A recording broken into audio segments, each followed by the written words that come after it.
Now, Anthony Gucciardi's here with huge Monsanto news.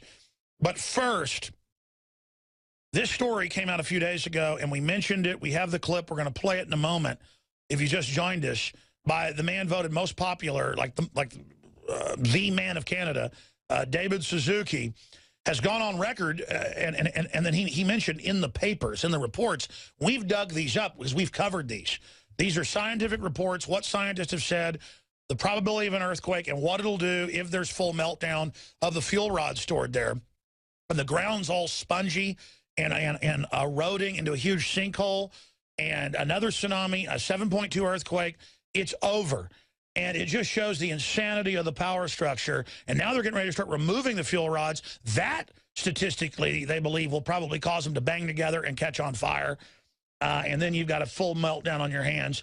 Anthony Gucciardi, who's really our expert on Fukushima, covering the latest information, joins us in studio to talk about the madness of these people. His article is the top story on Infowars.com right now. Anthony, tell us the situation. Well, you notice how they craft the debate. Now it's about the TSA agent and should they be armed. Meanwhile, we have top generals saying, yes, the nuclear weapons are, they're missing and we have major problems. Obama is getting rid of all of the top guys who will not listen to him and play ball. And now we have this scientist, this internationally recognized scientist. He hosts his own television show, actually. And yes, he was the #5 guy in Canada, the #1 living man in Canada, the most popular, had the most votes. Everyone loves him. And he went to this forum, and thankfully someone captured it with their iPhone, or else we would never know. And he was alerting them, kind of like a behind-the-scenes deal, saying, listen, this is about water ecology, this conference, this symposium, but the real thing is Fukushima. And he was saying if just one more earthquake, 7.0 or higher, happens, and he said there's a 95% chance that it will happen over the next 3 years, then Fukushima would just absolutely melt down, and the U.S. would have to be evacuated, and then that Japan would go, quote-unquote, bye-bye.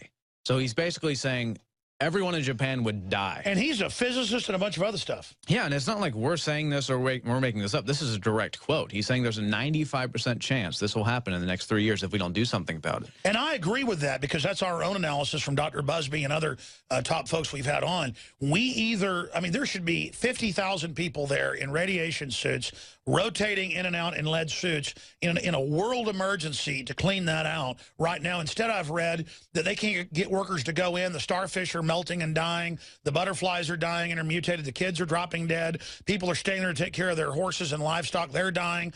And the answer is just let it happen. No, there's still plenty of people living in the Fukushima region. Well, Ann Coulter says they should be thankful. No, they should be. No, that whole idea is that if you have a little bit of radiation, you get immunized like a vaccine. But no, the concept here is that TEPCO is now going in. Are you racist against radiation? I'm absolutely racist against radiation. I don't want to take Ann Coulter radiation pills, but maybe we should start promoting that. So I think the key thing here is they call it the TEPCO Mafia now because they're just so bad at what they do. They're either incompetent or nefarious. No one really knows. I mean, they're taping things up with duct tape at this nuclear plant.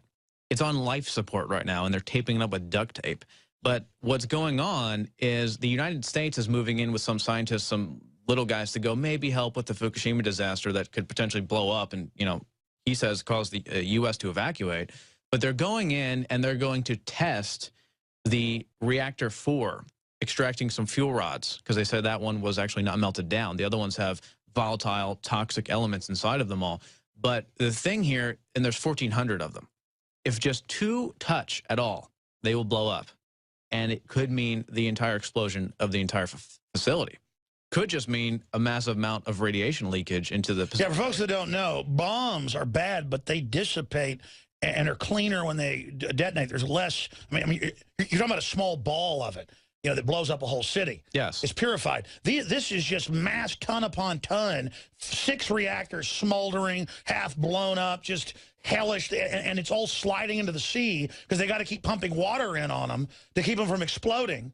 I mean, it's just a hellish situation. Well, they admitted. Well, actually, TEPCO didn't admit. First, they lied, and they said that it was just a bit of radiation. Then an independent study in Japan found it was 2.5 times the amount of radiation initially released, and that 70% of all the cesium and radioactive waste went into the Pacific Ocean on purpose. They said, just... By the way, I'm going to be honest. I mean, this is what I've said when I've talked about the nascent iodine that we've produced and we sell, because all the scientists and doctors say this is the best thing for protecting your thyroid.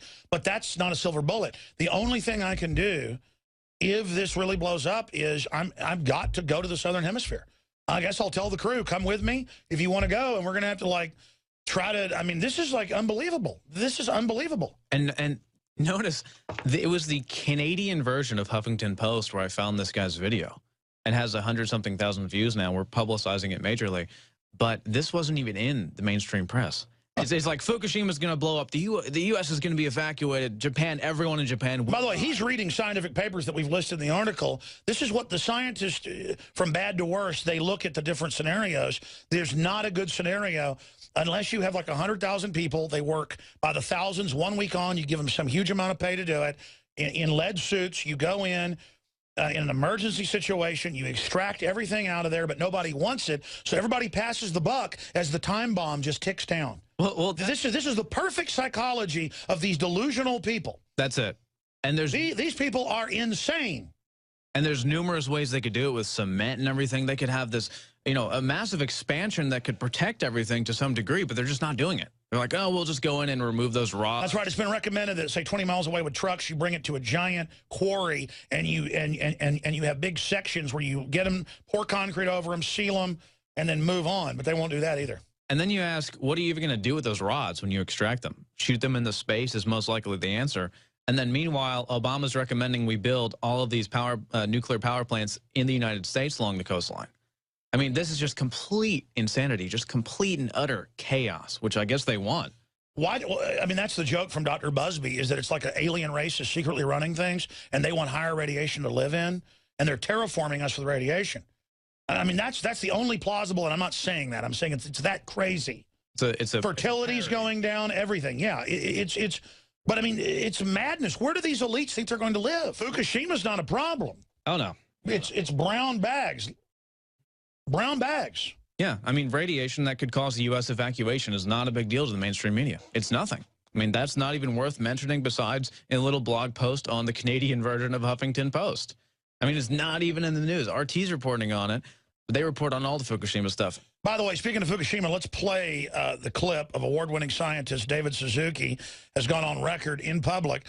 Top scientists, another Fukushima quake would mean U.S. evacuation on the West Coast. Bye-bye, Japan. That if, in fact, the fourth plant goes under an earthquake and those rods are exposed, it's bye-bye, Japan. And everybody on the west coast of North America should evacuate. Now, if that isn't terrifying, I don't know what is. And by the way, we've had Dr. Busby on. We've had other physicists on. This is a real possibility.